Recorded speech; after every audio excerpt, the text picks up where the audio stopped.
It's the Larry Kudlow Show. Free market prosperity starts here. Now, here's Larry Kudlow. Welcome back, folks. We're going to talk some politics. We've got two of the best. Charlie Hurt, Washington Times opinion editor and a Fox News contributor. Ben Domenech, editor-at-large at The Spectator, Fox News contributor. Ben, how did I do on that last name? Did I get that right? Yes, you did. I've worked hard on that because you're a fine fellow.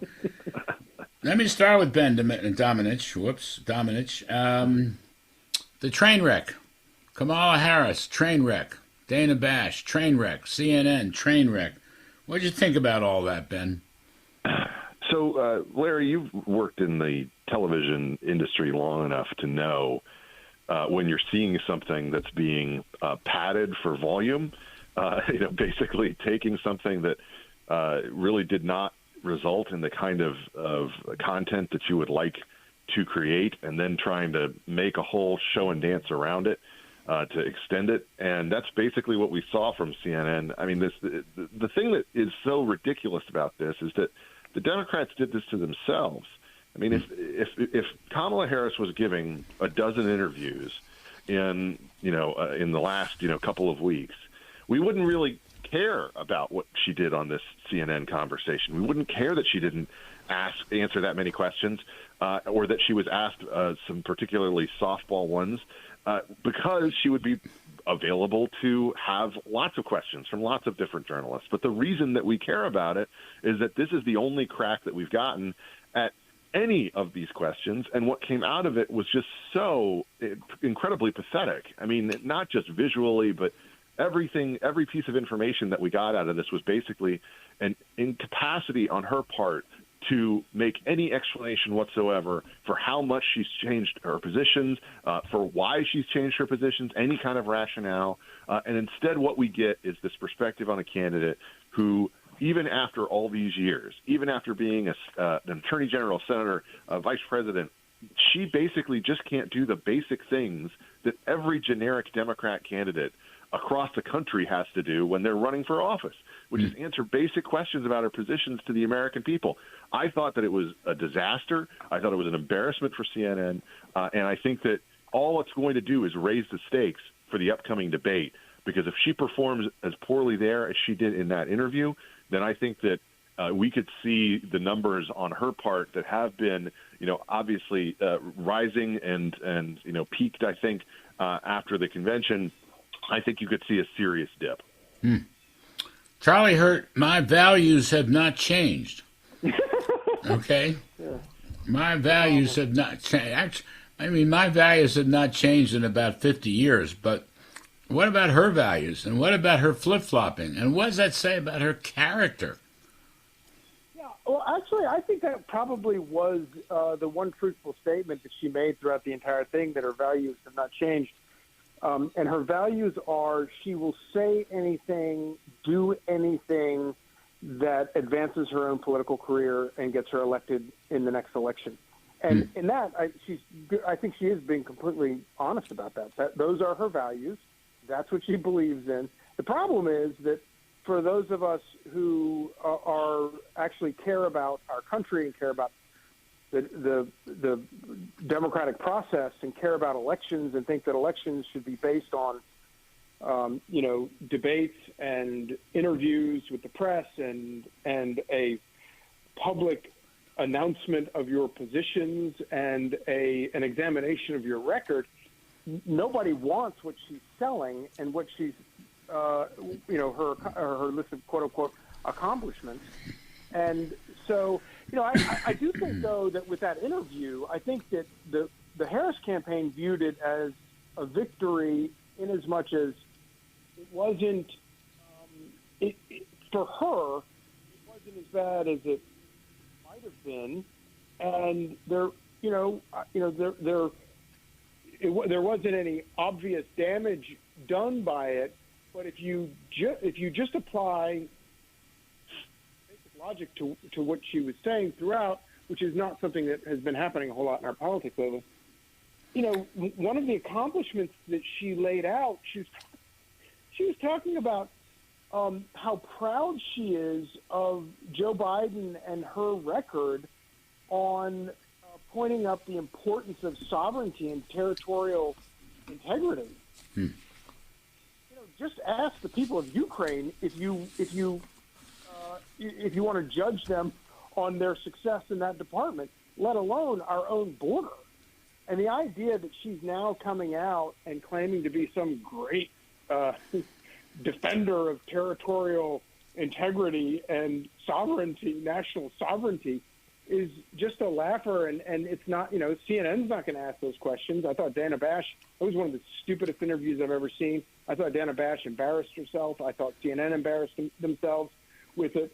But it's a reminder of all of, everybody likes to wag their finger at Trump about being mean in debates and being mean during his campaign rallies about his opponents. Well, this is why he has to be mean, because nobody else is doing the job. So he has to point out all the problems. And, I think that's, his wisdom in doing that was only pointed up, I think, by that interview. Ben, she said the whole business about the border, she has a track record of decriminalizing illegal immigrants. So she was asked about that. Dana Bash asked her about that.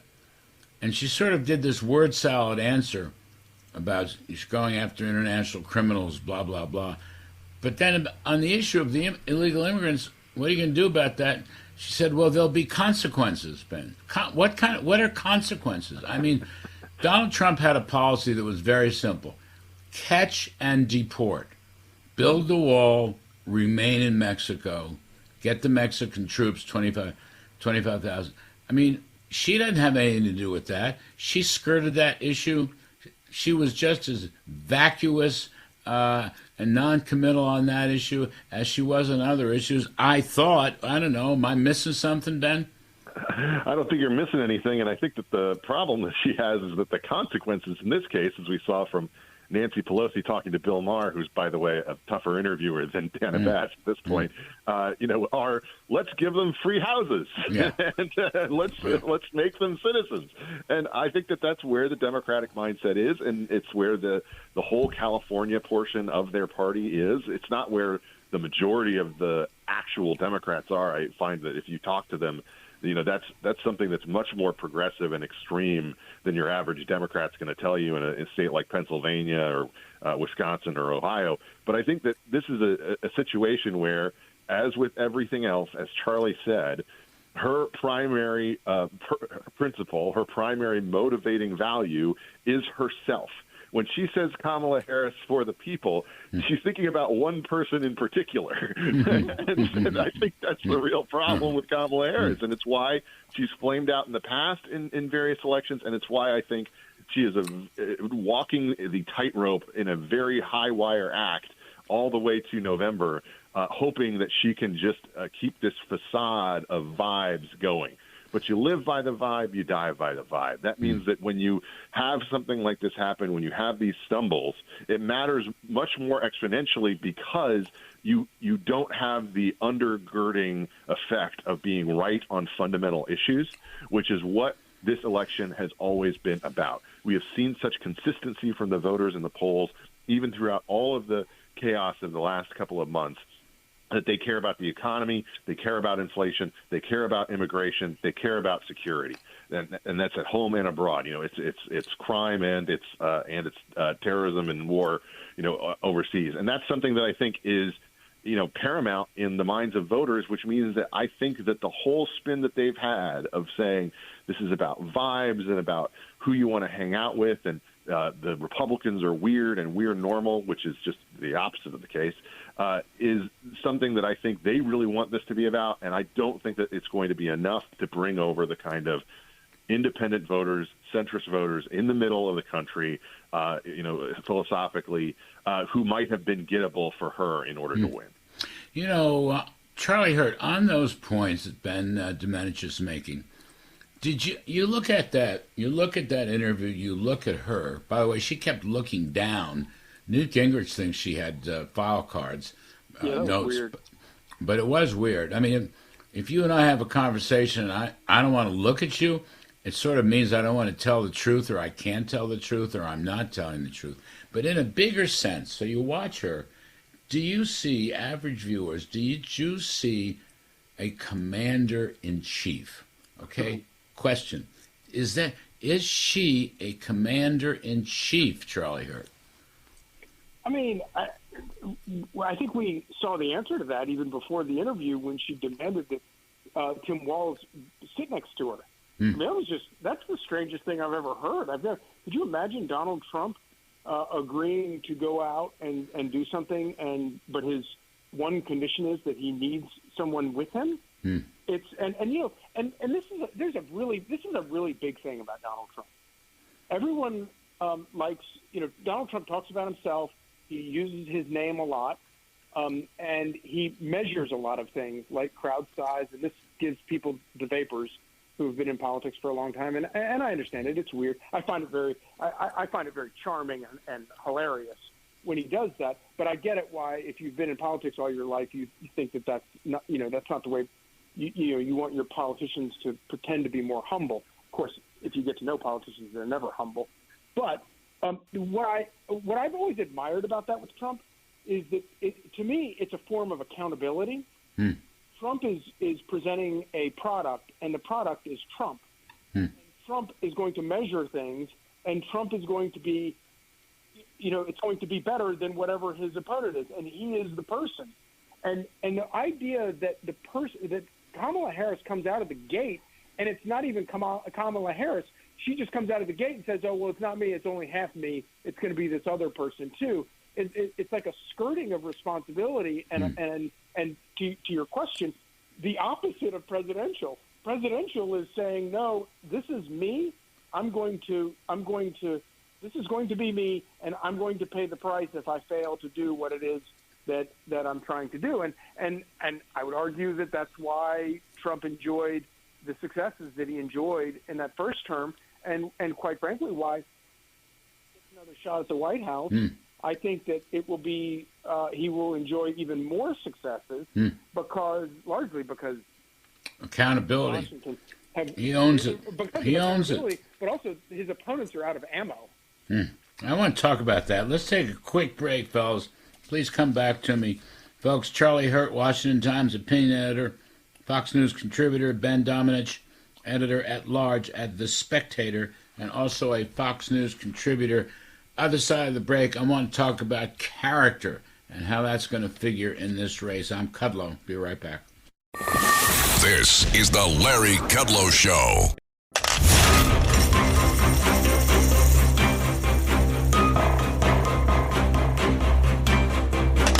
Now, back to the Larry Kudlow Show.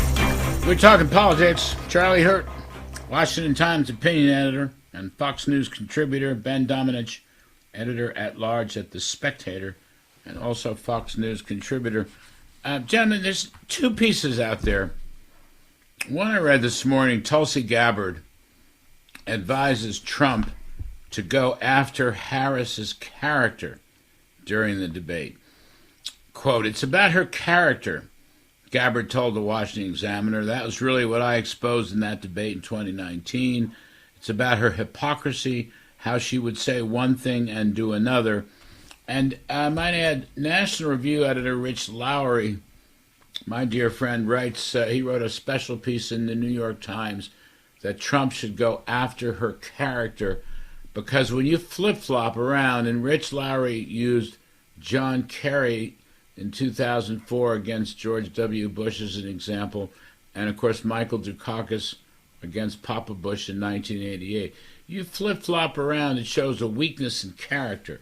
And both of these people, Tulsi Gabbard and Rich Lowry, are advising Trump to go after Harris's character in the debate. Ben, what do you think about that approach?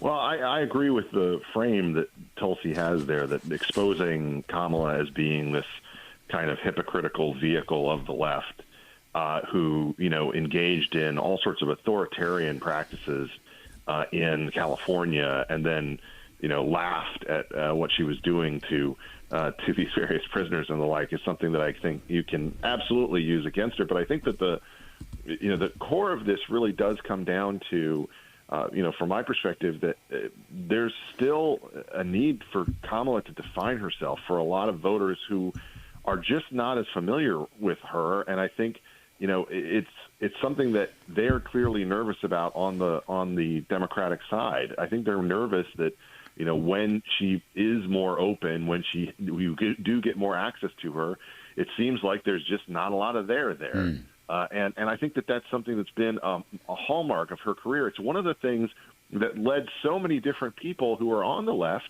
as recently as April and May this year, Larry, to be writing that she was a liability for Joe Biden and that he should pick instead one of their rising stars from the state level to be his next running mate. Yeah. So I think that that's something that absolutely is a good line to go after her with. And I think that, Donald Trump has proven at this point that he's an excellent debater when he focuses, when he's disciplined.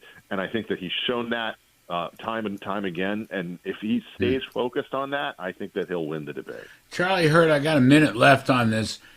If you're looking at her and she's flip-flopping around, isn't it transparent to the average voter that she's just saying stuff because she thinks that'll help her get reelected, but she doesn't really believe it? Isn't it transparent, Charlie Hurt? I think it's transparent if they actually know about it. The debate last week, the interview this week, 6 million people tuned in to watch that interview on CNN. 6 million and 350 million. The problem with that is you have to broadcast it past just the people who are tuning in to watch these things, and the media is not going to do it. The press is they're running the Kamala Harris campaign on her behalf. And so you have to break through somehow. And the way that President Donald Trump does this is by going after her and pointing out these problems and getting it amplified and forcing this issue past the media that is desperate to try to prop her up and protect her, all because they just so despise Donald Trump for some reason. I don't think she's going to get away with it. I just think history shows you flip-flop around like that, people will be aware of it. Trump will raise it in the debate. He's a pretty good debater. Anyway, Charlie Hurt, Washington Times, Fox News contributor, Ben Domenech, The Spectator, Fox News contributor. Thank you, gentlemen. You're both terrific on a Saturday. Folks, I'm Kudlow. After the break, we're going to look at the economy with John Carney of Breitbart.